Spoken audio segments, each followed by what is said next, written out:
ওয়াদ-দুহা, আলোর শপথ, ওয়াল-লাইলি ইযা সাজা, নিঝুম নিস্তব্ধ রাতের শপথ। সুবহানাল্লাহ পড়েন। প্রথমে আল্লাহ দুইটা কসম কাটলেন। কয়টা? দুইটা। প্রথমে দোহা, প্রভাতের সূর্য কিরণের শপথ, আলোর শপথ।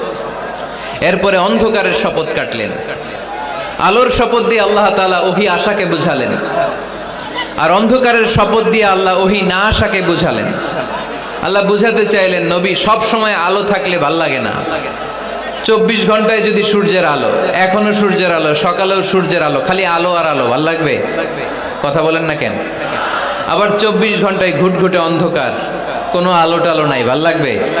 তার মানে জীবন চালাতে আলোরও দরকার, অন্ধকারেরও দরকার। বিশ্বনবীরে বুঝাতে চাইলেন, নবী ওহী আসা যেমনি দরকার, মাঝে মাঝে ওহী বন্ধ রেখে আপনার একটু বিশ্রাম দেওয়াও দরকার। সুবহানাল্লাহ পড়েন। সরকারি চাকরি যারা করেন, সপ্তাহে কয়দিন জব করেন?